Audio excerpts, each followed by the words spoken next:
Sandra, and I cut paper.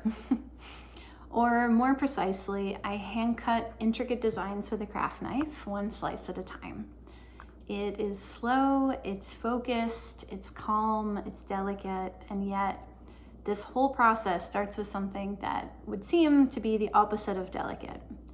AI, ooh, artificial intelligence, ooh. Relax, relax. Yes, I use artificial intelligence to generate the initial design. But before you go clutching your pearls and screaming out, oh no, that's cheating, hear me out, hear me out.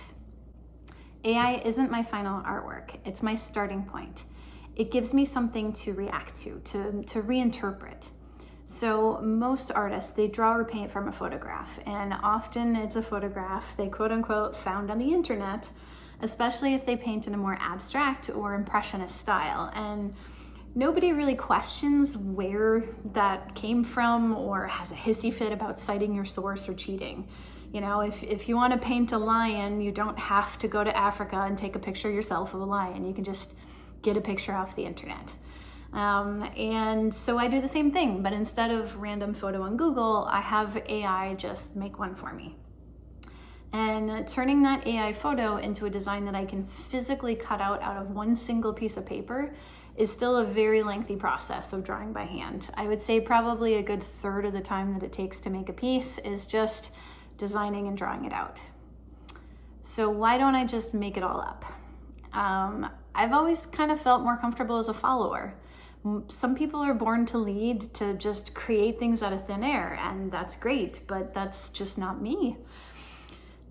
I find there's a freedom in following, and having too many choices, for me at least, can lead a bit to like an overload, like a deer in headlights. It's decision fatigue. So personally, I enjoy following something like a guiding light, and in the process of doing that, you can make it your own. And that's why I made this series of AI Mad Libs. So what I do is I ask ChatGPT to give me an animal doing a thing with an object in a place. Then it tells me. Then I take that and I have it give me images of whatever it decided. So for example, here's an AI generated prompt. A penguin dancing with a teapot in Paris. Seems innocent enough, right? But then AI throws in a scarf and a hat. Why? Penguins don't wear scarves. Did it worry that the penguin was going to get cold in Paris? And most importantly, why are there two Eiffel Towers in the background? I mean, has AI secretly discovered a second hidden Eiffel Tower? Or I have another one that is octopus hoarding clocks on the moon. Okay, seems fine. Except for some reason, the octopus is in a rowboat on the moon. Can't he just float or swim or, I don't know, exist in the vacuum of space without needing a tiny unnecessary boat? Or another masterpiece, the fish riding a bicycle in a kitchen. Okay, classic, normal. Except that the fish is smoking a cigarette. Why? Why is the fish smoking a cigarette? What happened in this poor fish's life that led him to develop this vice? Anyhow. So these mistakes, these weird little quirks created by AI, they're my favorite part. They make us ask why. And that question is everything. It makes us see art not just as a final product, but as a conversation, a joke, and in a way, a look into how we process the world. I also think it's worth documenting this beginning stage of modern AI art and pop culture. And even our silly little memes and people with 7 fingers and missing limbs. And because in the future, we're going to look back on this time with a very different perspective. So I actually started paper cutting when I was working as an architect in Switzerland. So with a background in architecture, I was already very much drawn to the precision of black and white, the contrasts of positive and negative, and of course, I was very familiar with a craft knife for model making. Switzerland really has a beautiful and rich tradition of paper cutting called Scherenschnitte, or découpage in French. And you see it everywhere. I mean, gas stations, everywhere. It's elaborate, it's intricate designs often cut by hand, symmetrical. and they're just always stunning. It usually depicts cows and chalets and countryside mountains, and it's just really fascinated me, the patience and precision involved. It can take so many hours to cut everything out by hand, but after a while, it's almost more of a meditation. So naturally, when I started playing around with AI-generated designs, I thought, what if I combined this centuries-old tradition with modern technology? What if I took something that was mass-produced digitally and turned it into something that was actually handmade and one of a kind and deeply human?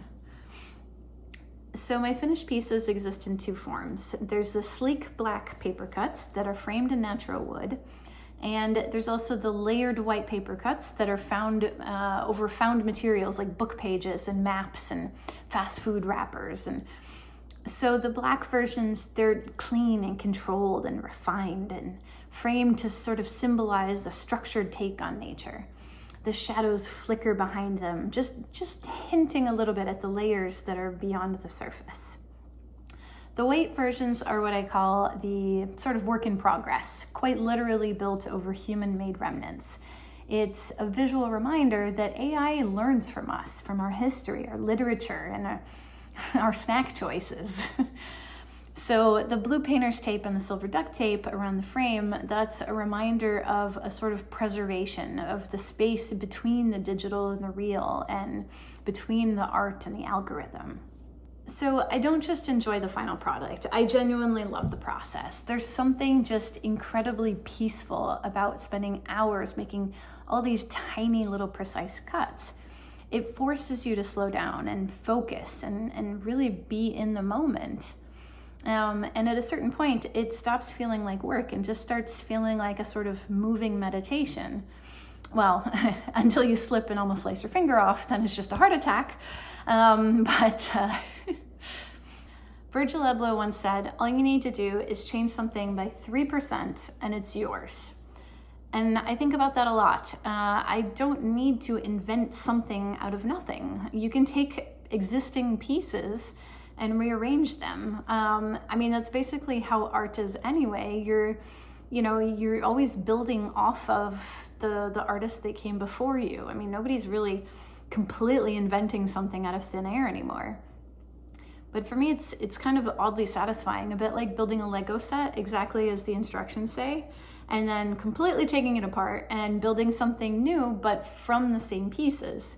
The choice of Lego pieces available is already decided for you, but the final creation is entirely your own. Personally, I'm much more creative when I'm full of restrictions. So I've lived in a lot of different places. I'm at 33 addresses and counting. And while that sounds super exciting, and yes, sometimes it is, it also can make it a bit harder to build lasting connections. It can be difficult to motivate yourself to make new friends when you think you're going to be leaving soon. People always see kind of the fun side of, traveling to new places, seeing new things, but they don't always see the disconnect that comes with the lack of a sense of community. Maybe you had a kid young and mom life took over, or maybe you had an illness or political opinions created a rift with family. I think a lot of us feel disconnected, and I think that's why I gravitate towards AI-generated art as my starting point. It allows me to create without having to rely on others, and to connect with the world in a way that feels natural to me through digital spaces, through crowdsourcing, through the internet, quite simply, and through something that doesn't ask for a physical permanence. It's not just an art process for me, it's really a reflection of how I've learned to exist. My work plays with juxtaposition, placing two contrasting ideas together to highlight their differences, and their weird similarities. So like nature versus technology, mass production versus handmade, inventor, producer, even literally black and white. As far as this focus on juxtaposition, for me, I often understand something by understanding its opposite. I can understand kale by understanding chocolate lava cake, and vice versa. I can understand classical music by better understanding death metal. During arguments, I love to play devil's advocate, not because I necessarily believe in the side that I'm defending, but by switching your perspective, I can clarify which are the most important arguments and where the holes in my arguments are. And sometimes it's quite good to be able to change your mind about something as well. So juxtaposition is the way that I play with that duality, and I feel like it's a great starting point for conversation. I don't claim that natural is better than digital, nor the opposite. That's up to you to decide. The answer, the real answer, is irrelevant. Conversation is the fun part. Basically, art doesn't have to be serious. It doesn't have to be pretentious. It doesn't have to be pretty little birds of birch trees.